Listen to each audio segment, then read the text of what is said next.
Siis tere tulemast õhtust Fotomuuseumi poolt ja räägime siis täna Korea poolsaare teemadel. Aga põhjus, miks me selle siin üldsegi korraldasime, põhimõtteliselt poliitika ja selline geograafiline teema mingil määral ei ole ju otseselt Fotomuuseumiga seotud, aga tegelikult meil on all galeriis on selle teemaline näitus. Et siis Kanadast pärit kunstnik Natalie Taust, kes siis on ka mujal maailmas ringi liikunud ja uurinud selliseid erinevaid eskapismi või siis reaalsusest välja lülitumise teemasid.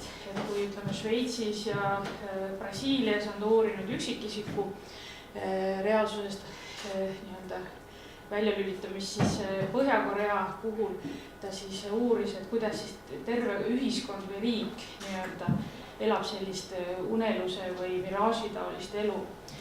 Ja kõik, kes nüüd enne siia tulemist ei jõudnud näitustel vaadata, et siis kindlasti minge alla galeriisse ja vaadake siis täpselt näitus üle. Seal on ka iga foto all on väiksed seletused, et mis kuskil midagi on toimunud. Et hästi huvitav selline hästi põhjalik sissevaade. Ja kes on ka fotohuvilised, et siis kindlasti uurige ka seda tehnoloogiat, sest et see midagi sellist, mis kunstnik ise on nii-öelda välja arendanud ja nii-öelda leiutanud. Natuke teistsugused fotod. Aga jah, nii palju siis sellest. Aga siis tänase õhtu juurde, et täna mul on hästi suur au, kui saime kutsuda siia härra Erki Loigomi, kes siis on tegelenud Põhja-Korea teemaga ja lausa kirjutanud raamatusel teemal, et võib-olla olete lugenud juba, aga hästi huvitav. Ja teiseks Marko Mihkelson härra, kes siis on Riigikogu väliskomisjoni esimees ja nii-öelda töö poolest peab nende asjadega tegelema. Ja tänane formaat on selline rohkem vabam, ei ole loengutüüpi, vaid pigem vestlus, mida siis mina vaikselt üritan siit tagant lükata, aga loomulikult kohe, kui mingi mõte tuleb või küsimus, et siis kohe palun publik sekkuge ja küsige. Aga esimesena ma annaksingi võib-olla sõna siis Erkile, et rääkida natuke seda tausta ja mis seal Põhja-Koreas ja kuidas esiteks üldsegi te sinna sattusite? No jah, enda taustaks ma ütlen nii palju, et tegelikult mul mingisugust ajaloolase või politoloogi haridust ei ole, et ma olen ehitaja. Töötan 20 aastat tegelikult ettevõttes, mis toodab teraskatuseid ja turunduse ja müügi peal. Aga kuna ma olen hästi nagu palju reisija ja välispanoraamid olid mul lapsepõlves juba lugemisvaraks seal riiulis Pullerbi laste asemel, et siis see kuidagi nii on kerinud ja töö on mind viinud kokku ka Lõuna-Korea terasetööstustega hästi palju, et ma suhtlen nendega iga päev, et see kõik nagu kuidagi haakus omavahel. Ja seeläbi ma sinna ükskord lihtsalt muutus välja kannatamatuks ja tunne, et seal Põhja-Koreas tuleb ära käia ja tegelikult ei ole see midagi keerulist. Ja siis ta nagu käidud sai, et Põhja-Koreas ma olen käinud ühe korra, ma olen Hiina ja Põhja-Korea piiridel paar korda niimoodi kakerdanud ringi ja Lõuna-Koreas olen käinud, et rohkem kokkupuudet ei ole, aga selline igapäevane huvi on nagu jäänud. Markol on ilmselt see rohkem nagu tööga seotud, aga võib-olla on ka isiklik huvi tekkinud. Ei, otsest nagu sellist Korea spetsifikatsiooni ei ole kujunenud, et nüüd peaks väga ja väga palju ainult Koreast mõtlema ja huvituma, aga sellest mitte huvitada on võimatu, kui tegeleda rahvusvaheliste suhetega, et mina olen sattunud sinna siis kanti kokku 3 korda, kõik need korrad tegelikult Lõuna-Koreas ja viimati ütleme virtuaalselt käisin ka Põhja-Koreas, kui pidada virtuaalselt seda sama kivi nii-öelda piirikest seal demilitariseeritud tsoonis eelmise aasta septembris. Aga ütlemata eriline kogemus on see küll, eriti mitte niivõrd Lõuna-Koreas käia, kui just seal minu puhul selles demilitariseeritud tsoonis, et seal nagu aeg jääb kohati seisma, et ja mul nagu vedas neid teise poole tegelasi ka nagu näha, aga ma arvan, et Erki võib-olla sa saad kohe siit Põhja-Korea konteksti nagu sisse tuua, et meie vestlusse. Põhja-Korea on selline, palju nagu reisides on igale poole, kuhu sa lähed, on nagu mingisugused müüdid, aga enamasti kui sa reisid, siis näiteks seal koha peal lükatakse ümber või saavad mingi nagu loogilise seletuse. Põhja-Korea on vastupidi oli, et seal tekkis neid küsimusi juurde, see potjomkinlus, peitmine, see susserdamine on seal veel suurem, kui meil see meedia siin räägib, et noh, ma ei pea silmas nüüd klikijanuseid nagu pealkirju, et kes, kelle koer kedagi näljasena ära sõi või keda rakettidega hävitatakse füüsiliselt, aga just see igapäevaelu on selline, et ilmselt seal riigis nagu elada küll päevagi ei soovi keegi, et Stalin oleks ilmselt kade, kui ta tänast nagu Põhja-Korea ühiskonda näeks, kuidas see kontroll töötab, et on selge, et see mureneb, on selge, et see majanduslik nagu selline heaolu või nagu on selgelt Kim Jong-uni võimu all kindlasti kasvanud ja paranenud. Miks see on, võib-olla me jõuame sinna täna, see on nagu majandusega nii otseselt seotud, et täna öeldakse läbi huumori prisma, et Põhja-Korea on võib-olla kõige liberaalsema turumajandusega riik, sest seal pole üldse mingeid reegleid. Et noh, päris nii ta ei ole, aga fakt on see, et sinna see turumajandus on jõudnud ja ilmselt pöördumatult ja see areng on olnud kiire. Kuna selline infotehnoloogia peale pressimine ja asjad kõik nagu, see survestab neid võime niivõrd kohutavalt palju, et ta on siiamaani olnud nagu nii hästi suletud, tõesti hermeetiliselt suletud riik. Nad tõesti ei tea mitte ööd ega mütsi, aga see asi nagu muutub nii kiiresti ja võimude täna kõige suurem väljakutse ongi seda nagu hoida, seda staatuskood, et see ei saaks neile endale nagu saatuseteks. Aga aina raskemaks läheb, et küll on need, vahepeal olid staatuse sümbolid, mälupulkasid kandsid noored kaelas, mälupulkadega arvutid keelati ära. Siis tulid need mingisugused ST ja mis need nano igasugused mälukandjad ja asjad, need on ära keelatud. Lõpmatusena see ei ole võimalik, et täna siiski on see, kui midagi on Lõuna-Korea mõni huvitav seebiseriaal on laupäev õhtul Lõuna-Koreas eetris, siis ta üldiselt pühapäev õhtul on Põhja-Koreas igal pool olemas. See on selline areng on väga kiire, et seda ja võib-olla ma... Aga mis pidi see siis täna levib? See, et kui sa ütled, et ühel õhtul on Lõuna-Koreas ja teisel... Läbi Hiina üle jõe. Okei, üle Jõlaani. Ja üle Jaalu ja teine on üleval Tuumeniegi on ju. Et need salvestatakse Hiinas füüsiliselt, tõenäoliselt kopeeritakse nendele kandjatele ja siis need brokerid või need, kes kaupa üle tassivad, need toovad need väiksed asjad kaasa. Et see on pöördumatu. Minul sellist kogemust ei ole, et ma ütlesin, et ma ei ole Põhja-Koreas käinud, aga tõepoolest sellest ju on päris palju ka kirjutatud, sa ise kirjutasid oma raamatus sellest, aga seal samas, kui käia, kui olla Soulis ja minna sealt siis põhja poole sellesse samasse demilitariseeritud tsooni või siis Panmunjomi külasse, mis on sisuliselt tänaseks ikkagi ainus maismaal olev kokkupuutepunkt kahel Koreal. Demilitariseeritud tsoon on siis keset seda poolsaart liigub umbes 250 kilomeetri ulatuses ja ta on 4 kilomeetrit lai, 2 kilomeetrit on siis nii-öelda põhja poole, 2 lõuna poole ja siis seal keskel on see tinglik eraldusjoon, et siis selles tsoonis ei ole ette nähtud loomulikult relvastust, aga on küllalt palju maamiine ja kõike muud sellega seonduvat. See küllalt palju tähendab umbes 90 miljonit. Jah, see demilitariseeritud sõna on see nagu maailma kõige valem sõna, mis nagu üldse olla saab. See on kõige hämmastavam on tegelikult see, et kui ikkagi enamik Põhja-Koreast lahkujaid, aga neid on iga aasta umbes 1500 ja 2500 vahel, et nad lähevad üle Jaalu jõel, üle siis üle Hiina piiri, siis aastas ikkagi väidetavalt sealt samast demilitariseeritud tsoonist ja miiniväljadest tuleb läbi 2-3. Ja need on sõdurid. Ja need on üldjuhul sõdurid, sest tavainimene sinna lähedal ei saa ja tegelikult ma usun, et kui te võib-olla jälgisite uudiseid, siis üks väga erakordne juhtum toimus mõni nädal pärast seda, kui mina olin seal käinud just selles Panmunjomis, et sealt jooksis siis üks Põhja-Korea sõdur üle ja seal toimus tulevahetus. Tegelikult viimati selline sündmus oli toimunud 80. aastate teisel poolel. 84. Või oli isegi 84, eks ju. Et kui sa seal koha peal oled, aga mis ma hakkasin rääkima sellest, et kui Soulist sinna demilitariseeritud tsooni poole minna, see on ainult, ütleme kuskil 45 kilomeetrit. Et Soul on maailma tipplinn, suurlinnana, meeletult arenev, innovatiivne, kõik kokku ja siis elu seal juures. Ja siis sa jõuad sinna sama piiri peale, siin on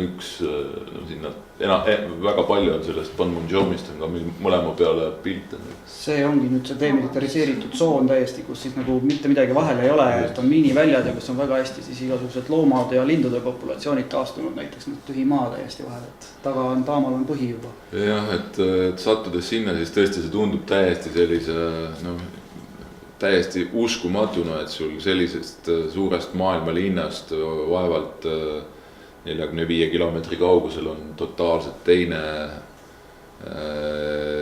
aeg ja teine ruum. Ja tõepoolest seal, kui sa sellel piirialal käid, demilitariseeritud tsoonis põhimõtteliselt teed paar kiiremat sammu ja võid olla takistust, et siit samast otse üle, siit on vaade siis lõuna poolt põhja poole praegu. Et ei ole eriline suur kunst ja siis need majad, mis siin keskel on, need on nii-öelda selle Rahuküla kohtumispaigad, kus uksed on siis mõlemalt poolt, lõuna poolt ja põhja poolt ja siis siin on piltide peal ka näha mõned sealt maja sees tehtud pildid, kus siis on lauad, kus kohas siis on kohtutud ja loodetavasti kohtutakse, nagu siin näha, et ka tulevikus. Et pole välistatud, et räägitakse vähemalt võimalusest, et kui maikuus Trump ja Kim Jong-un võiksid kokku saada, siis nad võiksid ühes nendest majadest kokku saada. Muidugi räägitakse, spekuleeritakse ka, et võib-olla Stockholmis ja võib-olla veel kuskil mujal. See on ja just Hiinaga on praegu arutelud selles mõttes, et Hiina kipub nendest läbirääkimistest kuidagi nagu kõrvale virtuaalselt jääma. Et mina sellesse kindlasti ei usu, et nad seal kõrvale jäävad, et kas ta sekkub siis sellel hetkel, kui see kohtumine ikkagi toimub, et see toimub tegelikult Pekingis.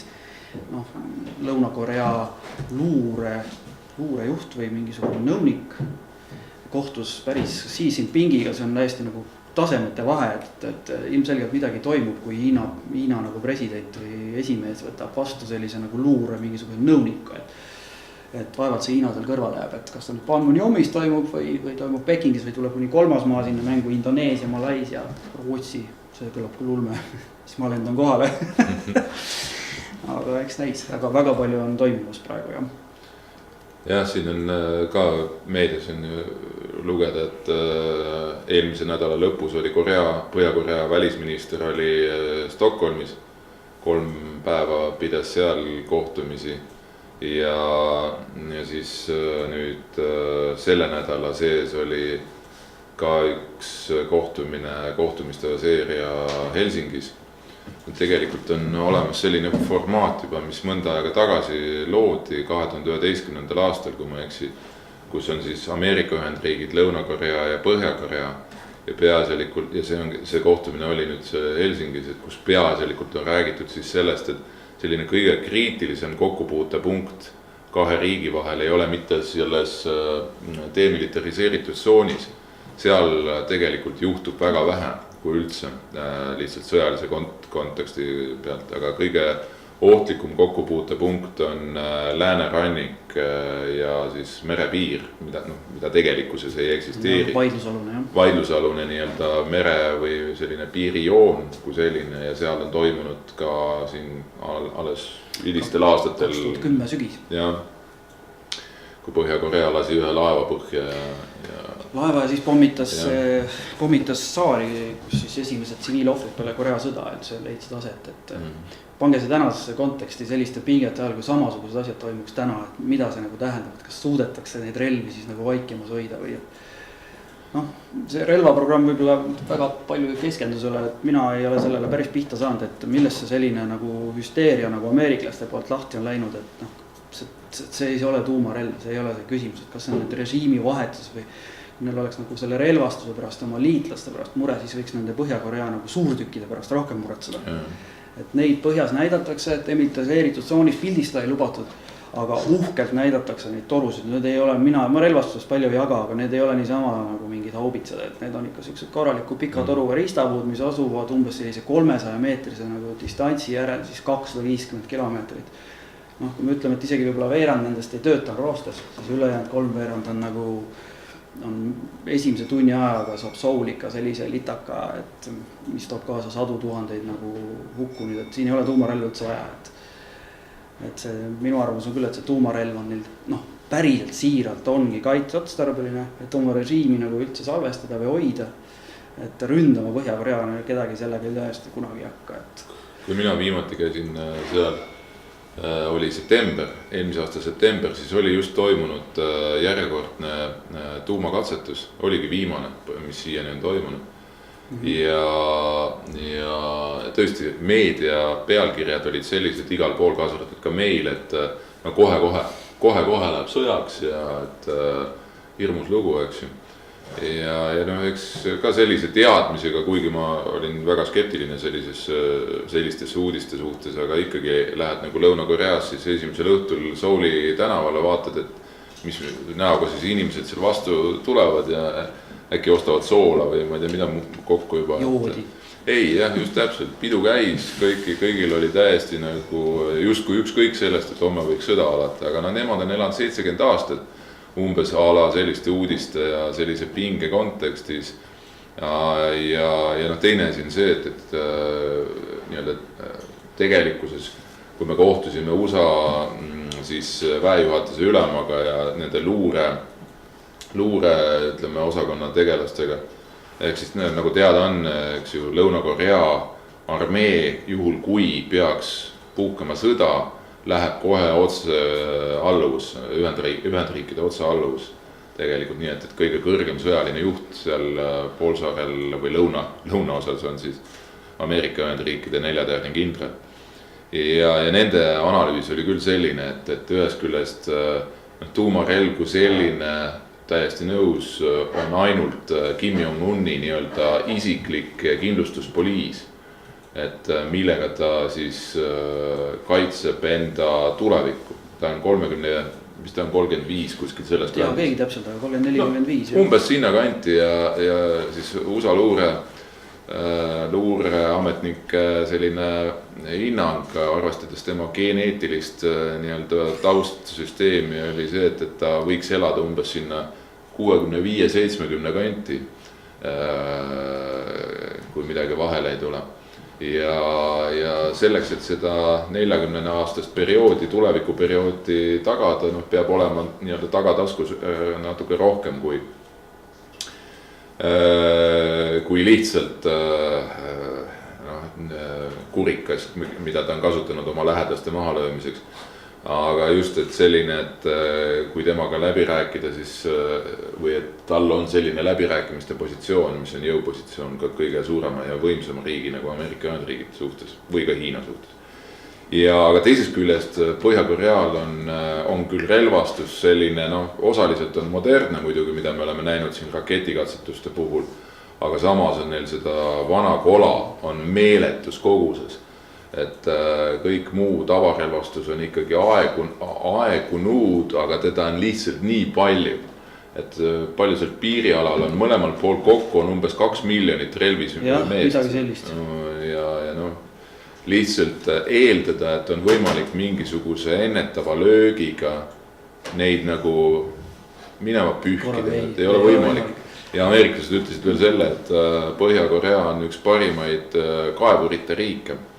Ehk siis strateegiliste kaevurite riik, et neil on militaarobjekte maa alla kaevatud üle 5000 erineva suuruse ja erineva sügavusega, nii et lihtsalt võib eeldada, et ka kõige kaasaegsem selline kõige läbimõeldum sõjaline rünnak näiteks Põhja-Korea vastu lihtsalt ei annaks tuluta, jah. Et kõige lähem koht, kus sellest ise aimu saada on tegelikult nad on kaevanud demilitariseeritud tsooni alt tunnelid. Põhja poolt on tuldud siis umbes 4 kilomeetrit ja see ei ole mingi liivakivi seal nagu ahjas ja kraapis on, vaid see on graniit ja nad on õhanud seda meetri jaavalt tühjaks kaevanud ja need on umbes nii suured, autoga seal ei sõida sees. Aga sealt ikka läheb 3-4 meest rahulikult kõrvuti joostes läbi ja üks on neist ka turistidele avatud, müstiline. 4 on need leitud, info räägib kuni 12 ja järelikult on neid seal veel. Et relvastusest, tuumarelvast võib-olla nii palju veel, et see tundub küll selline fancy värk, aga tegelikult on see ilmselt tal kõige odavam tõesti, et ta ei jõua oma vana rauda seal nagu üles putitada. See natuke meenutab neid Kremli päkapiku neid multikaid siin eelmisest üle-eelmisest nädalast, et tal on sama tee, et ta ei suuda seda armeed ilmselt nii kiiresti moderniseerida, et tal on parem tegeleda mingisuguste ultramoodsate massihävitusrelvadega ja sellega tagada enda tõsiseltvõetavus, et Korea on neid multikaid näidanud 10 aastat, kuidas nad uputavad Washingtoni tulemerre ja hästi tegelikult samad pildid täpselt, et see metoodika on sama. Ja, aga ma arvan, et iseenesest on meile kahtlemata siitpoolt vaadates väga positiivne, et vähemalt see selline hüsteeria või sõjahüsteeria pealkirjadest ja igalt poolt on natukene nagu taandunud.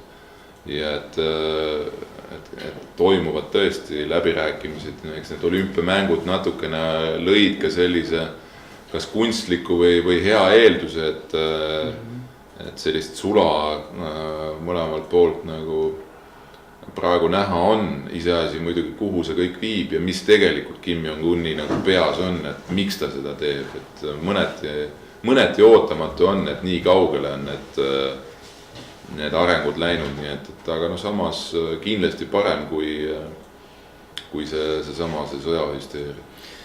See pööre on tõesti toimis 2-3 kuu jooksul on toimunud, see on tõesti nagu igasugustele vaatlejatele üle mõistuse, et milles selline meelemuutus, et kas on siis tõesti need sanktsioonid on hakanud niimoodi toimima, võib-olla me jõuame sellest natuke rääkida, mina sellesse tõesti siiralt ei usu, et ajalugu räägib natuke vastu, et kas ta kaupleb sellega mingit ajapikendust.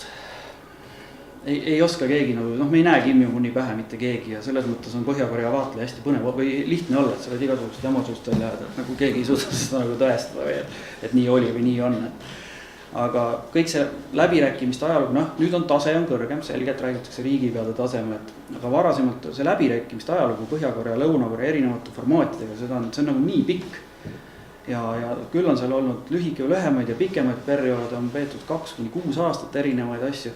See kõik on lõppenud ikkagi ühe teadmisega, et samal ajal kui Põhja-Korea on midagi omale lubanud, neid läbirääkimisi venitanud, on taustal see pikk programm nagu ikkagi edasi toiminud. Aasias ei tehta programme mingi 5+5 aastat, seal vaadatakse neid nagu 50+50 ja see Põhja-Korea selline tuumaambitsioon pärineb ka tegelikult varastast 60-ndatest. Ja eeldada seda, et nüüd poole aasta pärast on kaks Koread ühinenud. Või tuumarelva ei ole. Või tuumarelva ei ole, et ei ole mõtet seda nagu selle peale esialgu vähemalt mõttes aega raisata, et tegelikult see Korea poolsaare nii-öelda ühinemine kui selline, ma arvan, et tegelikult ei ole ei ühe ega teise poole reaalses huvis. Seda nad küll väljendavad kõik ja ka Lõuna-Korea on ju olemas. Näiteks sama komisjon, mida juhib või on nii-öelda minu komisjoni, väliskomisjoni, siis vastaspool Lõuna-Koreas on väliskomisjon ja ühinemiskomisjon ja nii edasi. Et see on igal pool muidugi üleval, aga selge on see, et keegi ei kujuta ette, omades ka näiteks Saksamaade ühinemise kogemust, et selline erinevus, mis nende inimeste mitte ainult peades, aga ka elustiilis ja kõiges on tekitatud selle 70 aasta jooksul.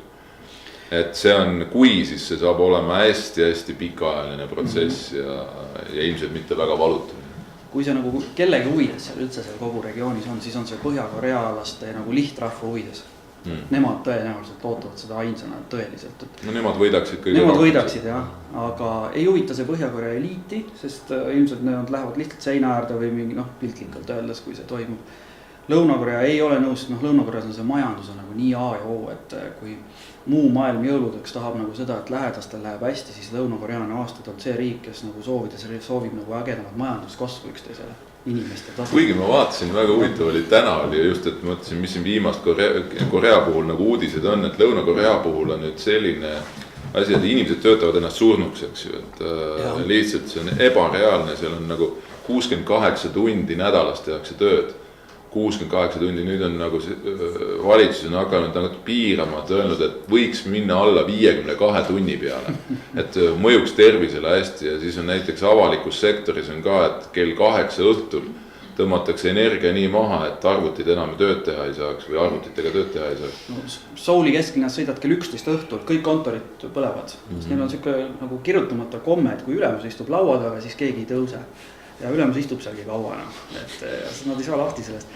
See ongi toonud selle, et absoluutne edukultus, see on totaalne edukultus, see on muutnud seda Aasia neid igasuguseid vanu mudeleid, kus vanemaid austati, õpetajat austati, ei. Täna, kui su vanemad on maal, nad on seal nagu suhteliselt vaesed, siis tegelikult hülgad nad segavad su elu, et nad segavad minu edu. See on midagi uut täiesti ja see on toonud kaasa selle, et Lõuna-Koreas on täna enesetappudet top 3 riik maailmas. Sildadel on enesetapu need telefonid, et kui sa silla pealt soolistavad alla hüpata, äkki sa võtad veel kõne enne nõustajale ja need toimivad. Jaa, aga see on tegelikult on uskumatu, et kui ma ei olnud ka seda 2 riigi nii-öelda arenguloogikat lähemalt või selle peale mõelnud, aga kui me seal Panmunjomis olime, siis jälle sellest demilitariseeritud tsoonist tehti meile ka selline briefing nende riikide nii-öelda arengu paralleelidest. Et tegelikult võib-olla täna neid riike vaadates, kas sealt koha pealt või kaugemalt jääb mulje, et Lõuna-Korea on alati olnud selline väga edukas ja palju edukam kui Põhja-Korea. Tegelikult on tõsiasi hoopis see, et kuni 70ndate aastateni, 70ndate keskpaigani oli Põhja-Korea rikkam kui Lõuna-Korea. Edukam tänu paljuski ka sellele, millist tuge pakkus Nõukogude Liit ja Hiina ja nii edasi. Aga just nimelt ka selles kontekstis muidugi see Lõuna-Korea fenomenaalne areng, mis on toimunud viimase, ütleme 40 aastaga. Isegi vähem. Ja isegi vähem tegelikult. Olümpiamängud on jälle märksõna. 88 olümpia, eks ju, et selleks valmistumine tõenäoliselt.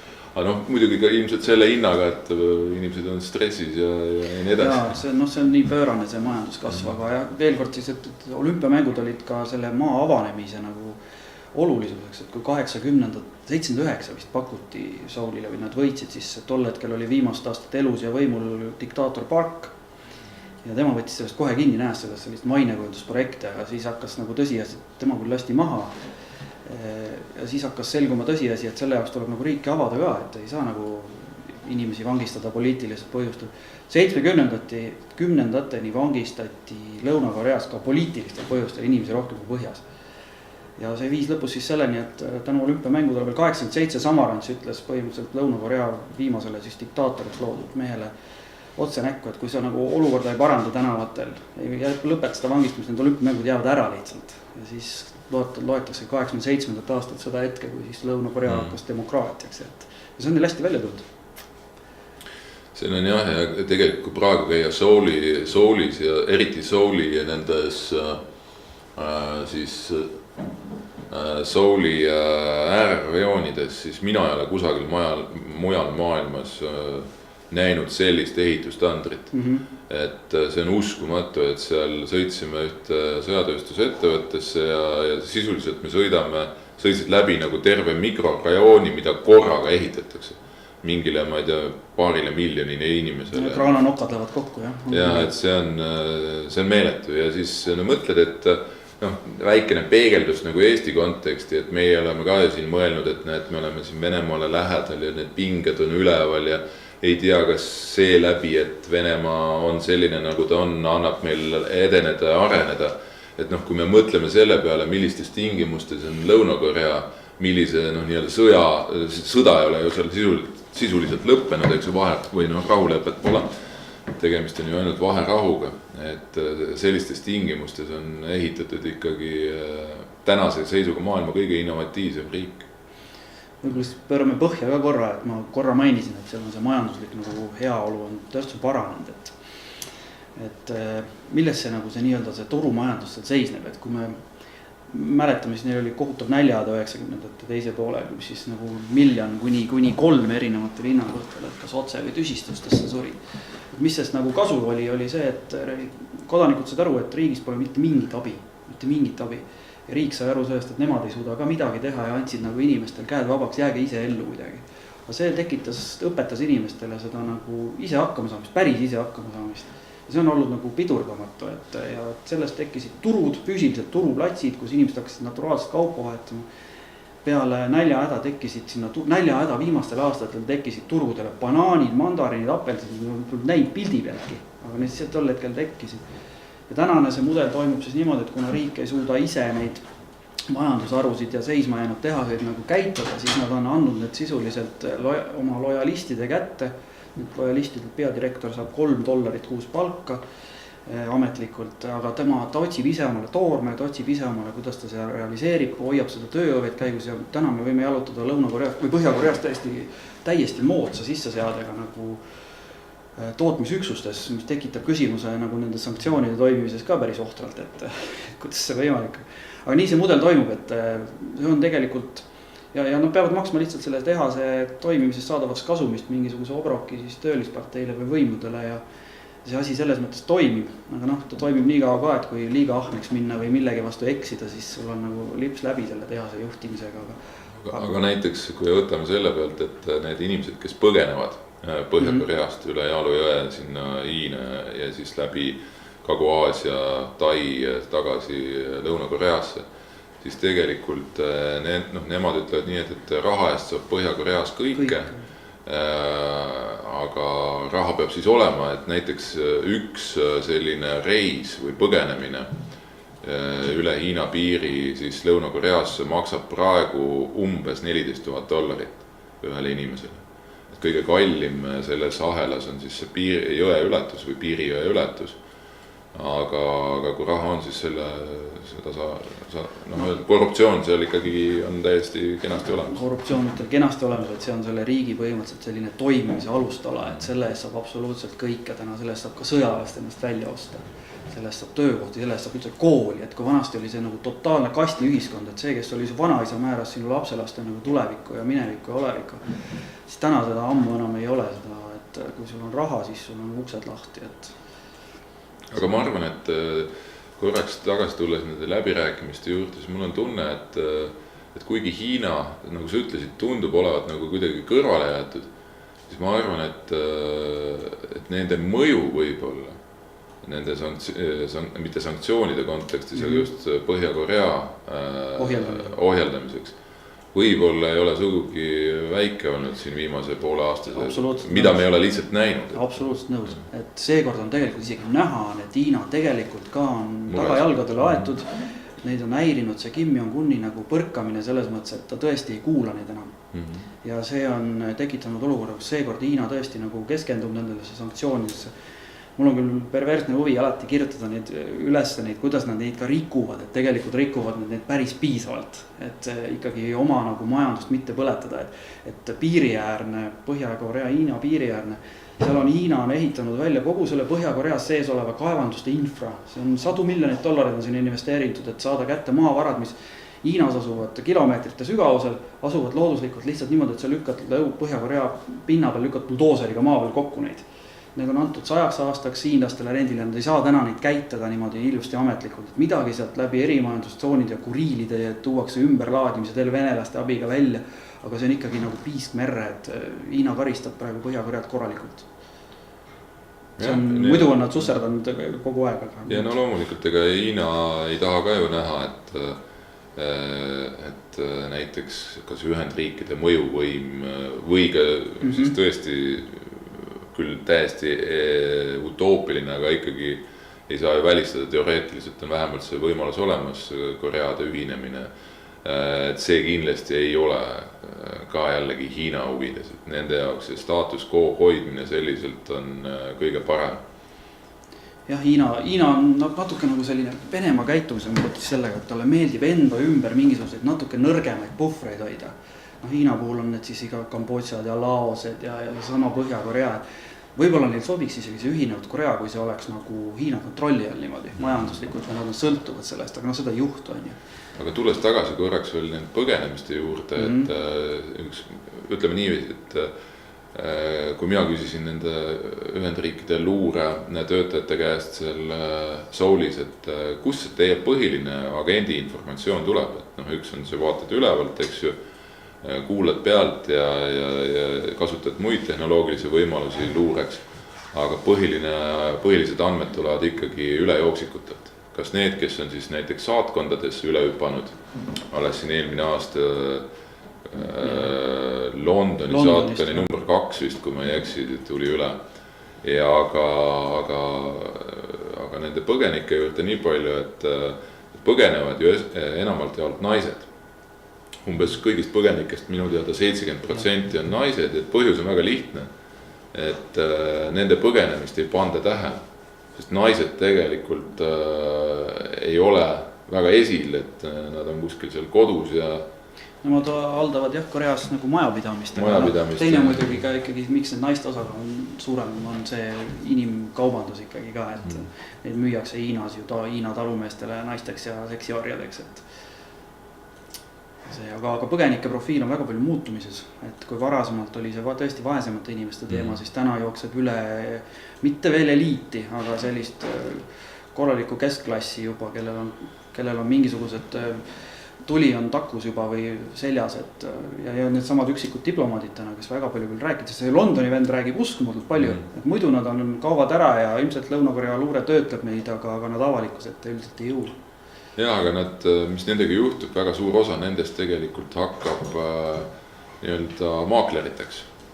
Kui nad jõuavad tagasi Lõuna-Koreasse, umbes 6 aega käib nende nii-öelda ülekuulamisprotsess, et olla kindel, et tegemist ei ole sisse sokutatud agendiga ja siis päris paljud hakkavad siis oma lähedasi ja teisi aitama üle järgi sinna Lõuna-Koreasse, et see on nagu omaette tööstusharu selline. See on küll väga raskeks neil läinud ja praegu need samad, kes need brokerid või kes need üle jõe inimesi tassivad, et nad on sellise järelevalve all juba nii varasemalt ainult nagu oli see Põhja-Korea poole pealt, aga seal oli võimalik seda nagu altkäemaksudega korraldada, et neid lasti üle. Aga nüüd on Hiina ka, et ma ise just plaanin 2-3 nädala pärast minna sinna samma piiridele ja kui varem võis seal rahulikult ise autoga ringi sõita niimoodi, et ühel pool jõge on Põhja-Korea ja toimetada ja uurida elu, siis nüüd ei lasta sinna enam üldse ligi kedagi. Et Hiina pool on ehitanud sinna füüsilise piiritõkke, seal on sõjavägi sees, nad ei luba sinna liikuda, pildistada, et see on võtnud ka selle nagu põgenemise entusiasmi maha. Et eelmise aasta nüüd 2017 see tulemus tuleb napilt üle 1000 inimese, aga ma arvan, et see aasta me näeme veel väiksemat numbrit.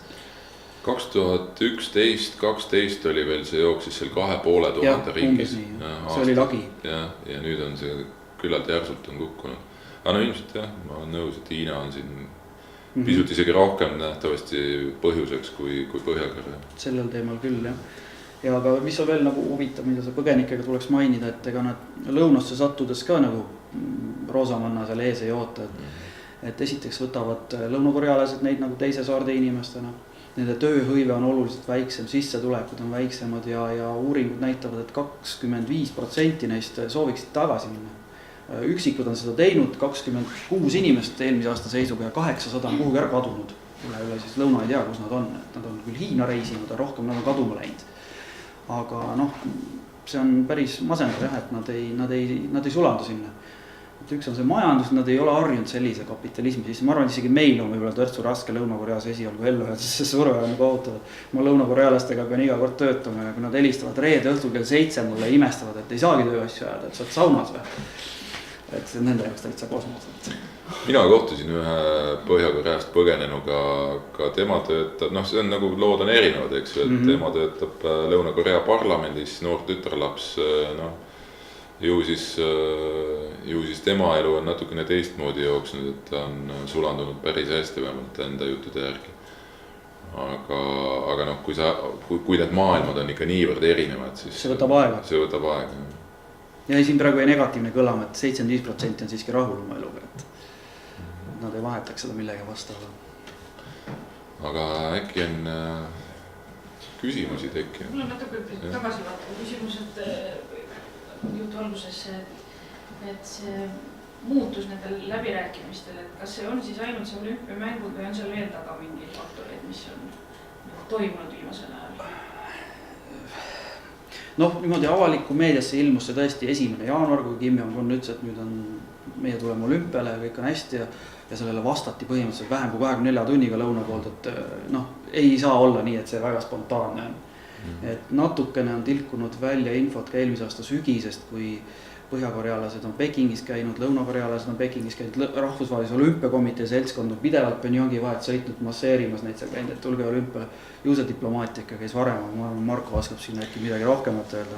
No ma arvan ka, et need asjad ei ole juhuslikud, et veel eriti arvestades, et see ei jäänud ainult olümpiamängudel osalemiseks või selle ümber toimunu, tegelikult me näeme, et arengud on praegu isegi vaated veel kiiremaks kerinud, intensiivistunud, noh, eks me näe, kas mais siis toimub see tõesti suhteliselt erakordne sündmus, kui väidetavalt Trump ja Kim Jong-un, nagu sai räägitud, võiksid kohtuda ja Moon tahab sinna Lõuna-Korea president kindlasti juurde ennast lülitada. Ja ega Xi ilmselt väga kaugele ei istu, nii et see on selline väga huvitav ja põnev oleks kindlasti hiljem kuulda nendelt, kes siis on, kes neid asju on korraldanud, jah. Et kui mina käisin septembri alguses seal samas Panmunjomis ja kirjeldati, et aastaid ei ole mitte mingisugust kontakti olnud, et noh, telefon vaikib ja nii edasi. Et no näiteks, kuidas seal toimub seal demilitariseeritud tsoonis on kokku lepitud aegade algusest, et toimub nii-öelda ühesõnaga selline vastastikune suhtlemine viisil, et antakse teada, et kõik on okei, teatud kindlad kellaaegadel, et see lõuna pool on seal ühesõnaga ka siis, kui Põhja-Korea sellele mitte midagi vastad, iga kindlal kellaajal päevas kas 2 või 3, 2 korral hommikul ja õhtul helistatakse sinna teisele poolele.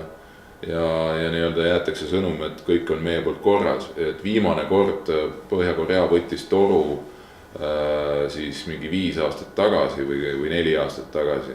Ja nende toru võtmine ei käinud mitte sellest, et keegi tõstis telefonitoru, vaid et siis kui peale nii-öelda helistamist tuldi ruuporiga majast välja ja siis loeti ruuporist mingisugune sõnum ette, nii et ütleme, tollel hetkel oli kõik tundus ikka väga jääs olevat ja septembrist kuni tänase päevani selline muutus. Ja minu teada on ka see kuum liin on natukene paremini taastunud seal piiri peal nüüd.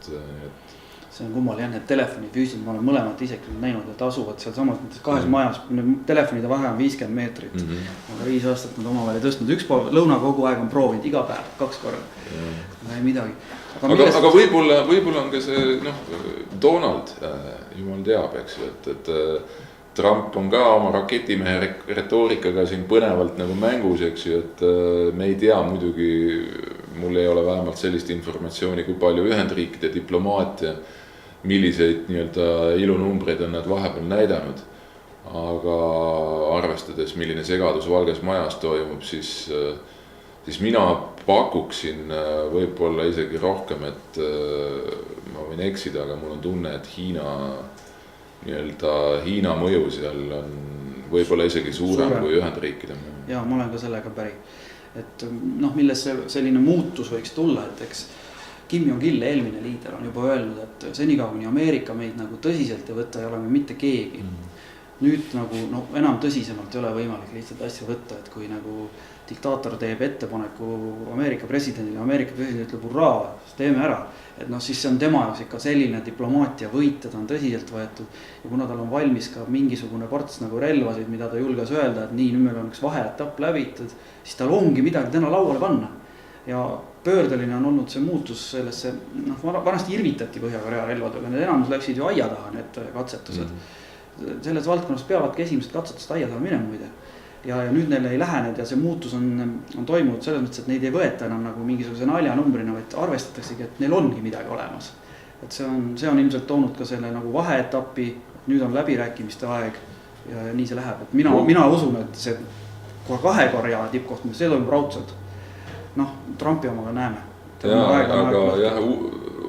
Ütleme, minu jaoks on küsimus, et mille üle nad siis ikkagi lõppkokkuvõttes läbi rääkima hakkavad, sellepärast nii Lõuna-Korea kui ka Ühendriikide jaoks ja normaalse maailma jaoks on selgelt nagu peatingimuseks või ütleme peanõudeks on siis Korea poolsaare denukleariseerimine, et Põhja-Korea ütleks oma tuumaprogrammist lahti no ei tundu minu jaoks ratsionaalne Kim Jong-uni poolt, et nüüd olles näinud, mis on juhtunud nendega, kes on oma tuumaprogrammidest loobunud, noh Gaddafi sealhulgas näiteks, et ta seda teeks, aga noh, ega ei ole mõtet ette ka spekuleerida.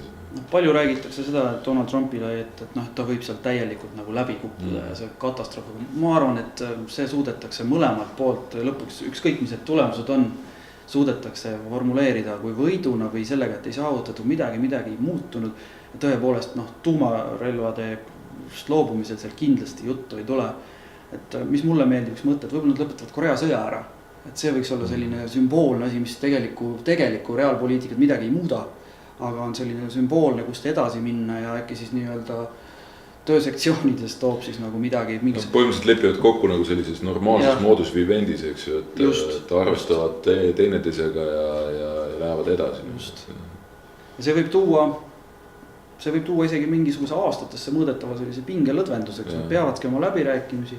Juba teatas Rahvusvaheline Aatomiagentuur eile, et nad on kohe valmis minema, kui nõusolek on jälle seda asja inspekteerima, käidi 90-ndatel ja käidi ka Iraanis on ju, et kõik sõltub sellest heast tahtest. Muideks sellega tuli mul meelde, et kui ma oma Ühendriikide kolleegiga rääkisin, kes on päris selline hea Korea spetsialist Ed Royce, siis tema tõi välja nagu nendepoolse suurema kartuse tegelikult mitte siis see, et on oht, et Põhja-Korea võiks kasutada nagu raketilööki seal Guami või Hawaii või veel hullem nagu mandri vastu ja et mitte seda, et seda nad tegelikult ei karda, kindlasti mitte.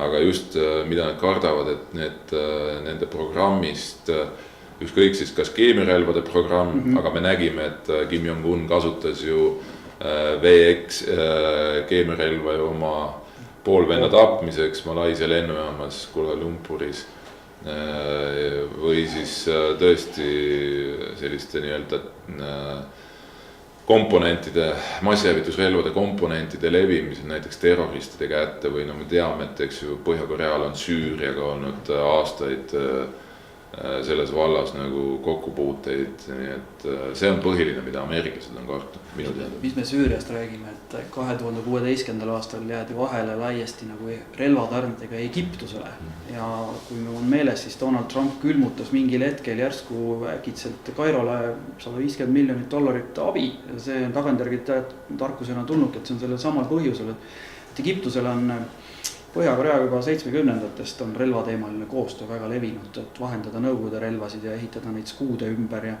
see asi toimib endiselt kahjuks, et Egiptusel oli see väga suur löök. Et see relvade levimine ja selline must kaubandus, kogu see, Põhja-Koread öeldakse, et suletud riik, aga ta on minu arust maailma kõige nagu avatum suletud riik, et tal on poolte maailma riikidega on diplomaatilised suhted, neil on olemas saatkonnad, need saatkonnad ei tegele konsulaarteenustega absoluutselt, et kui on nagu relvakaubandusega teha, et tõmmake kõne Kairo saatkonda, saab ikka midagi.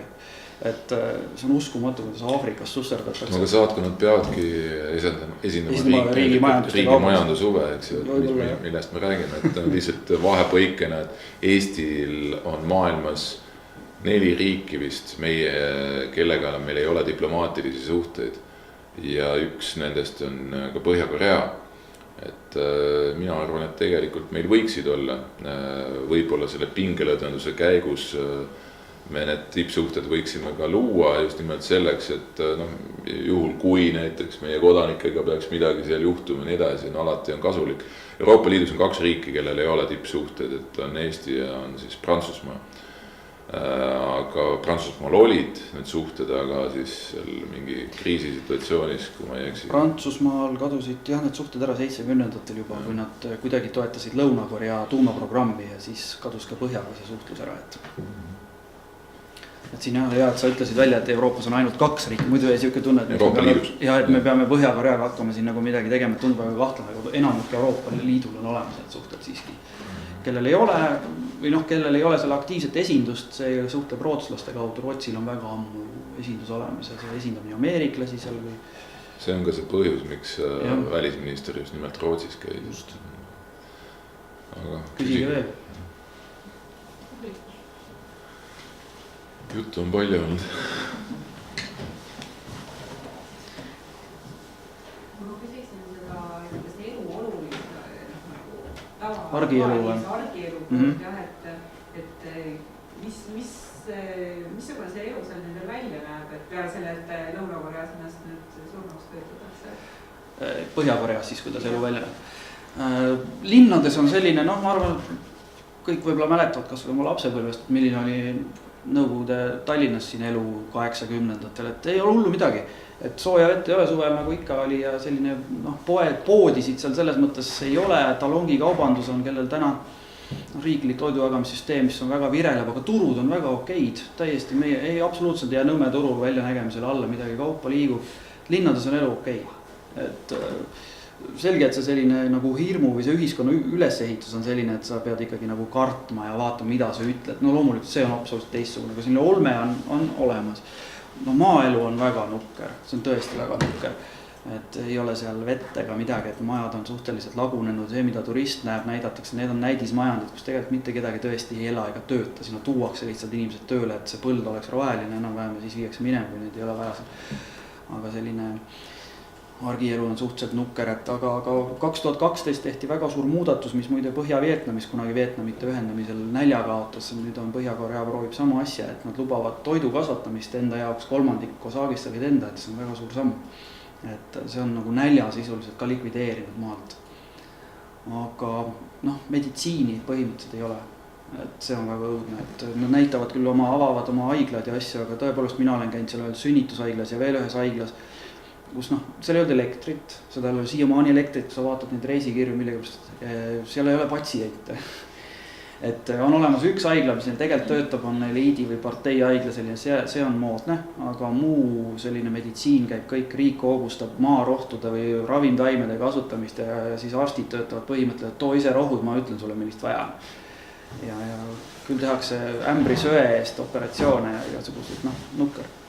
Seal on, kui seal piirialal käia, siis seal on 2 küla. On selles Panmunjoni lähedal, kus mõlemas külas on siis suured lipud püsti, üks Põhja-Korea lipp ja teine Lõuna-Korea.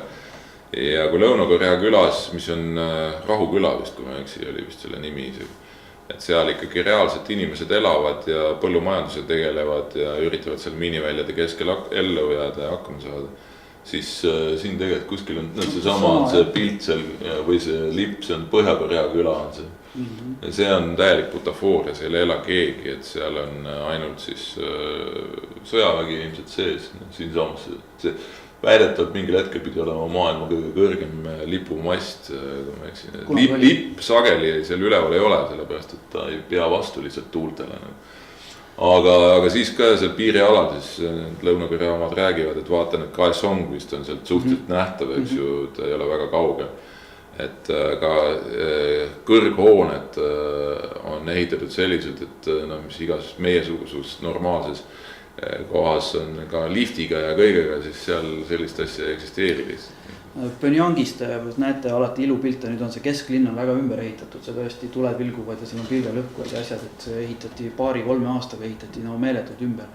Aga seal majades nagu ülemistel korrustusel linnas sõidad, siis ülemised torused on pimedad õhtul. Et inimesed ei taha seal elada, sellepärast et siin liftid ei tööta, vesi ei jõu ülesse, soe ei jõu ülesse. Et ja üks maja on ka kokku kukkunud, millest Põhja-Koreal ei olnud võimalik nagu mööda vaadata, kõik nägid seda satelliidi pealt, et neljapäeval oli maja ja laupäeval ei olnud maja enam. Et siis nad selle pidid tunnistama, et see annab mingisugust nagu aimu, et kui ikka 3 aastaga ehitad kesklinna pilvelõhku täis, siis on midagi natuke nihusti on. Aga ameeriklastel näiteks, kui nemad oma paar seda meile tehtud presentatsiooni alustasid, siis alustasid satelliidipildiga, öise satelliidipildiga, kus kohas siis Lõuna-Korea on tulede meres ja Põhja-Korea territoorium on täielik must auk, ainult seal üksikud tuled Pyongyangi koha peal. Põhja-Korea tarbis energiat, elektrienergiat 70-ndatel rohkem kui praegu. Et see nagu midagi kirjeldab selle kohta. Kas seal on olnud ka need sufoosiad või koosiad, on see maailm, et see on ikkagi viimaste kümnenditega praegu? See maailm on välja surnud?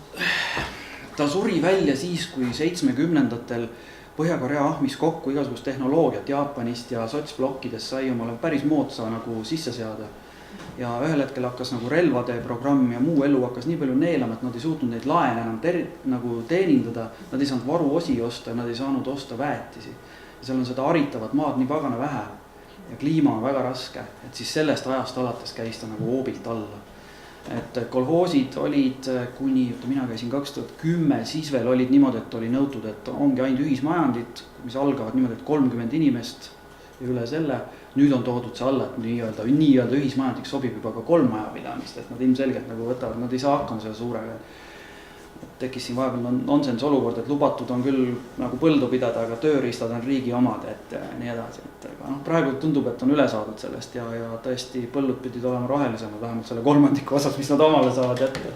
Aga kas, olles sa oled mõlemal pool käinud, kas see vastab tõele, nagu öeldakse, et põhjapoolne loodus on ilusam kui lõunapool? On küll, jah. Et ta on mägine, eks ju, ta on selline teistmoodi. Jah, ta on mägisem oluliselt, asustust on vähem. Seal on territoorium on sama suur kui lõunal, aga inimesi on 2 korda vähem. Ja tõesti seda nagu elatavat ja haritavat ala on vähem. Aga kuidagi nagu värve ei ole seal. Ma ei tea, ma olen maikuus muidugi käinud, siis võib-olla ei pidanud veel olema. Kuidagi nagu ei ole nukkar. Samas Lõuna-Koreas pool elanikkonnast elab Soulis. Soulis, jah, ümber. 25 miljonit või 20. Aga jah, veel erisusi võib-olla seda demilitariseeritud tsooni käimise osas, siis ennem ma käisin lõunamas. See oli nagu ma arvasin, et see on ikka nagu väga selline marsid ja vaatad ja paremale ei vaata, vastupidi. Et väga vabalt võis seal ennast tunda. Väga hea komme oli see, kui sa karjud kõva häälega, et Yankee go home.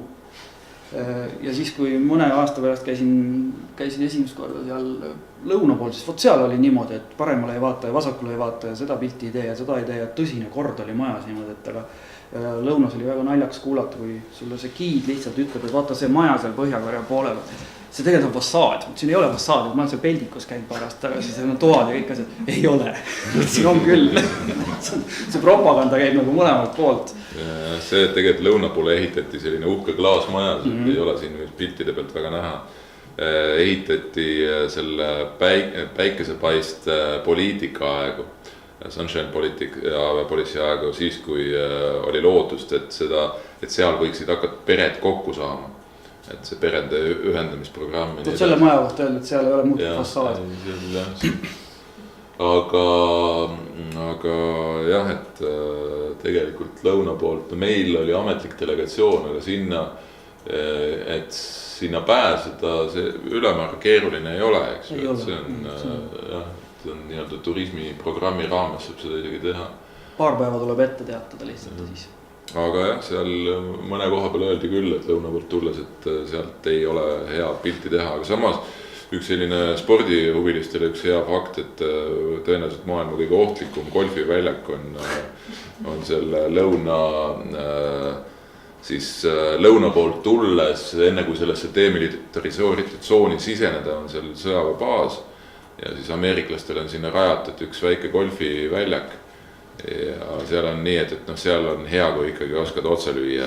Palle ära toomas ei käid. Palle ei too ja seal on reaalselt on juhtunud, et löögi järgselt on pall tabanud miini ja on plahvatus käinud. Minu küsimus olümpiamängudega, et on ju räägitud seda, et kui Põhja-Korealane tuleb mingile tulemusele, siis ta saab külmkapi endale. Aga kui ei tule sinna esikümnesse või isegi esikolmesse, et siis läheb kuskile sunnipilaagrisse. Need ajad on möödas. Et Kim Jong-un on seda nagu spordi asja küll, selles mõttes ta on aru saanud, et tal on kasulikum neid sportlasi hoida elus ja neid nagu mingite saadikutena või propagandana kasutada. Sportlased, kes vähegi on midagi juba saavutanud, need elavad ikka suhteliselt kuningaga asjid, et neil on nagu eralennukiga võrreldav auto, isiklik auto ja sellised asjad. Me räägime külmkapist, me räägime rohkem. Ja, nüüd räägib juba rohkematest, et see telefoni saab juba. Ei, ma räägin, auto saab. Nad saavad auto on selles mõttes nagu meile eralennukiga. Aga ja teine, mis need sama iluisupaar, kes osales olümpiamängudel, nemad elasid ja töötasid ja treenisid 6 aega Kanadas, see on müstika, et sportlasi ta tegelikult ja see spordivõrgundus või üldse see nagu huvitegevus, see on Põhja-Koreas tegelikult üsna tugev olnud, et lapsed ei ole nagu ula peal niimoodi, et neil ei ole vaja kuskile hängida, neil on kõik korraldatud 5 päeva ja põhimõtteliselt on ka see maal niimoodi, et sport on üsna auses. Väljakud on räämas, meil olid ka nõukogude ajal ühelgi korvil ei olnud võrku, aga rõngad ikka olid, on ju. See sama lugu, et nad teevad sporti palju. Kas ma peale spordi on veel mõni sihuke eluala või ametiala, nagu ma võtan võrdluseks Kuuba, kus on hästi palju investeeritud meditsiini ja selle arendusse ja mis viiakse neid arste Venezuelasse ja saadakse hästi palju riigieelarvesse lisa, et kas Põhja-Koreas on ka mõni selline eluala või millega nii-öelda saaks tulevikus maailma vallutada või siis mida on väga põhjalikult peale selle kaevanduste tegelikult. Ja ma just kaevandused tahtsin öelda siis, et sellega nad tehnoloogiast ei ole enam midagi näinud, aga nad on lihtsalt nagu valda maapõu on selline, mis pakub neile seda võimalust, aga võib-olla nad on päris tugevad ikkagi siiski militaarsektoris. Et see on nende selline ekspordiartikkel küll illegaalne selles mõttes või sanktsioneeritud ja mustas raamatupidamises, aga ma usun, et sellega nad saaksid kaasa joone peale küll, kui nad nagu pääseksid uuemale liitlaste teabele, iganes, kes nende liitlased siis on tulevikus on ju. Aga see baas on neil kindlasti tugev, sest tuumatehnoloogiat ikkagi nagu Eestis ei hakka keegi nullist tegema, no ei jõua kuhugi. Aga nemad on jõudnud ja nad on jõudnud muidugi venelaste abiga sellega, aga see teave on seal olemas. Küberrünnates on päris head spetsid, nii et see, kuidas nad Sony maha võtsid ja nii edasi. Täpselt, jah, see ka, jah. Omalane interneti neil ei ole, aga küberspetsid on kõvad, jah, see on küll nii, jah. Seda siis on harjutanud? Selleks töötab Pyongyangis on selline ülikool, tehnoloogia ja teaduste ülikool, kus isegi muide ameeriklased käivad õpetajateks. Kuna nüüd Ameerika keelas reisimise sinna ära, siis see kool on püsti hädas, et ei ole õpetajad enam võtta. Et põhimõtteliselt igaüks siit saalist teeb sinna avalduse teha ja ta saab sinna rahulikult tööle täna. Et loomulikult pool maja on suletud, osades tundidest need õpetajad ei tea, mida need lapsed teevad, lapsed ei räägi, aga klõbistavad nad selle arvutid, jah. Et seda kooli süüdistatakse, nagu, et sellel on kiire internetiühendus, need õpivad seda andmetöötlust ja programmeerimist ja seda kooli peetakse selleks nagu kurja juureks küll, jah. Kummaline see on, jah, 10 Ameerika õpetajaid olnud. Kuidas muu maailma info sinna tegelikult veel jõuab peale nende andmekandjale võetud filmide? Väga halvasti ausalt öeldes, et mina käisin päriselt, neil on ideoloogiliselt lubatud mingisugused üksikud lääne filmid, tuulest viidud sobib nende sellise ideoloogiaga hästi kokku, kuidas nagu bahasid ameeriklasid kodusõjas nagu notitakse, on ju. Sellised asjad, Michael Jacksoni nime nad ei teadnud, Vene presidenti ei osanud nimetada inimesed, tal ka oli Putin, keegi ei teadnud, sest mitte midagi halvasti jõuab, aga olukord on kindlasti oluliselt paranenud. Samas kui näiteks Kim Jong-un ise on NBA suur fänn, siis Dennis Rodman ju on seal paar korda käinud, eks, nii edasi. Et selles mõttes minult on ka küsitud mõnikord, et kas on nagu moraalselt mingit dilemmat ei tekkinud, et sa toetad režiimi või värki, et siis ma nagu arvutasin kokku, et seal käib parimatel aastatel on käinud 10 000 lääne turisti, ma maksin mingi $1000 selle eest. No selle eest ei ehita mitte midagi, on ju.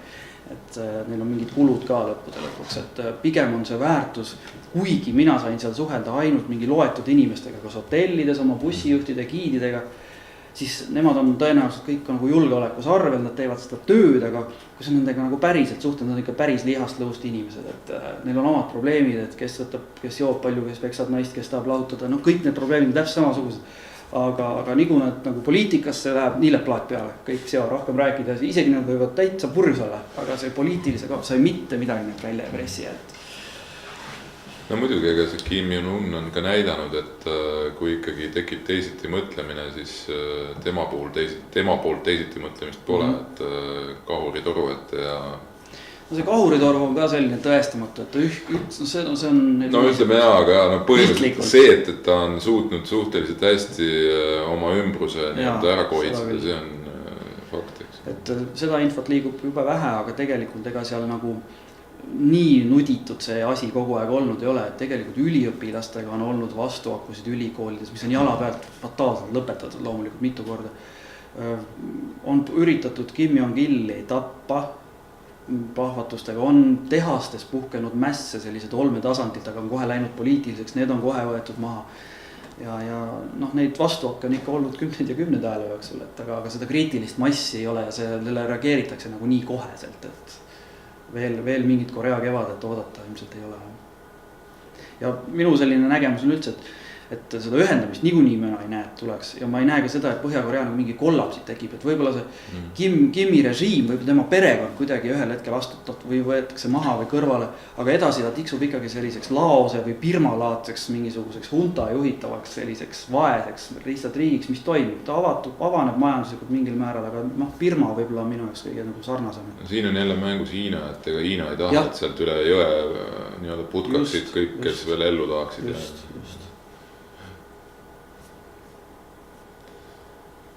No nii, aga võib-olla sellest jutust võib-olla tänaseks viis. Viimane võimalus. Paar aastat tagasi oli PÖFFi raames oli film Päiksest pimestab oli see nimi, et see, mis seal nagu esitati, et kas see oli see koolitüdrukust? Jah, see oli see jah, just see nii-öelda lavastatud film. Jah. Kas sa nägid seda ise? Jah, ma olen näinud, jah. Kas see, mis seal nagu esitleti, et kas see põhimõtteliselt sinu kogemustega läheb kokku, nii et seda võib nagu... No see filmi, Manski oli selle režissööri nimi, Vitali Manski. Tema on muidugi pääsenud sinna perekonda sisse ligi, aga te peate silmas seda, et kas need nagu filmimise vahedel need hetkel, kuidas seda juhendati seal kõik, et mida film, see on kindlasti nii. Et seda isegi turistina sa tajud iga päev, no foto, näita õhtul kõik asjad ette, sellest me ei räägi. Oli üks episood, kus teeremont oli Pyongyangis, ja tuli sõita ümber majade väike ringikene sisse. Buss peatati kinni, kardinad pandi ette, öeldi fotoaparaadid siia. See asi võttis 30 sekundit aega, see ring, siis anti tagasi, võeti kantud maha. Et see on haige. Seda ma algus ütlesin ka, et see on nagu, ma mõtlesin, et need müüdid nagu purunevad, et see ei ole nii jabur. On küll, tõesti oli. Ma arvan, et sellist teist riiki ikkagi praegu hetkel ei ole jah, et kui ma Kuubal käisin mõned aastad tagasi, siis seal kuuled ka ikka väga jaburaid nagu lugusid, et sõitsime ühest apelsiniistandusest mööda ja apelsinid olid sellised mandariini suurused väikesed ja põhipõhjus, miks siis nii väikesed on sellepärast, et giid siis rääkis, kuidas igal öösel saadab Ameerika Ühendriigid bioloogilisi agente siis Miamist või Floridast sinna Kuuba saarekese peale ja need hävitavad siis nende istandusi. Et seal on ka näha, et tegelikult kui palju on ajuvõimlemist toimunud nende aastate jooksul. Aga ma usun, et Põhja-Korea on kordades hullem. Natukene hullem jah, et ilmselt on ta ikkagi rahuriikidest või kus sõda ei ole, on ta tänase ajast ikka kõige repressiivsem täiesti. Minul on küsimus, et kuidas ikkagi tavainimeste meelelahutusega on, kas riik pakub seda piisavalt, siis on ikka mingi, toodetakse pidevalt mingi propagandafilme? Kino on populaarne jah, aga see on ikka väga nukker, mis seal näidatakse, et see on kõik seotud ikka ainult oma liidritega. Tõepoolest, telekast õhtu mitte midagi muud ei tule ja kinos ka mitte midagi, et see on kõik, ka ooper ja kõik asjad, kõik on ainult seotud mingi revolutsioonilise juraga. Jaapani vastane võitlus ja ameeriklaste kuriteod ja tõesti nii ongi. Kurb, et nii mõneski meenutab see juba Venemaa natuke või vastupidi, et Venemaa meenutab niipidi pigem jah. Ja Põhja-Korea. Aga meelelahutusest, spordist oli juba juttu, aga juuakse juba palju. Tõesti juuakse, see on nagu neil põhitegevus, seal tundub, et selline tiksumine. Ja ma mõtlengi, et sellest tulebki siis. Jah. Midagi on mõte. Et neil nagu asiaatidel ei ole väga palju vaja ka, et nagu konditsiooni jõuda, et selles mõttes on nagu purjus inimesi on seal tõesti palju. Aga laste huvitegevusega selle kohalt, kas nüüd peaks just kadedust tundma, aga selles mõttes asjad on hästi iseenesest, et lastega tegeletakse. Et see, mis suunas nendega tegeles, kuhu neid suunatakse, see on see teine asi. Neil on tegevus olemas. Aga väga kena, suur aitäh tulemast ja kuulamast.